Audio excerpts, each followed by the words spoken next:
السلام عليكم ورحمة الله. كي دايرين؟ لاباس عليكم؟ نتمنى تكونوا يا ربي على خير وبخير. اليوم ان شاء الله غنوجدوا كاليط اللي كيجيو زوينين ورطبين ومحيمرين ومقادير جد بساط وفي المتناول.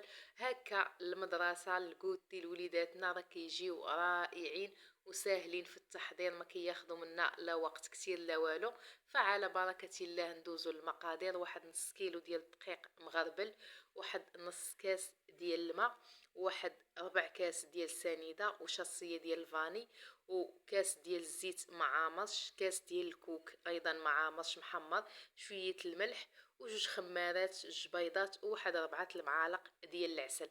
كناخذوا اناء وكنبداو بالسوائل هما الاولين، فكنخدموهم مزيان. كنديروا السنيده وكنديروا الزيت وايضا البيض وهذاك النص كاس ديال الماء، وكنخلطوهم مزيان مزيان حتى كيندمجوا مع بعضياتهم.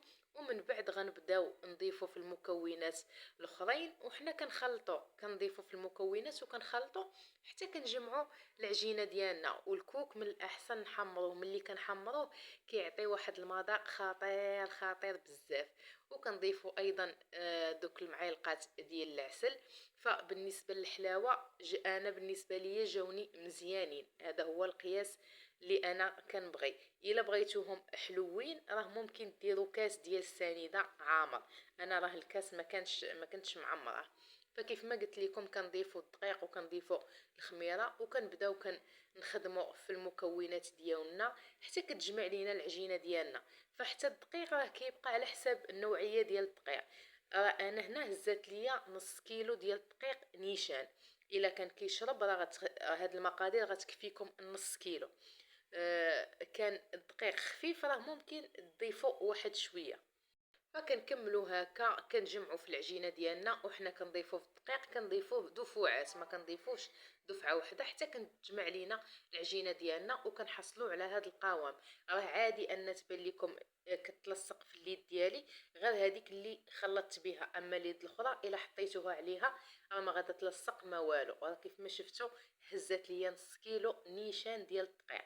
كناخذوا لاطا اللي كندهنوها بالزيت ونرشوها بالدقيق، اولا كنفرشوا فيها بابي كويسو، وكناخذوا العجينه ديالنا وكنشكلوها كويرات وكنحاولوا نبسطوها شويه الا بغيناها رقيقه.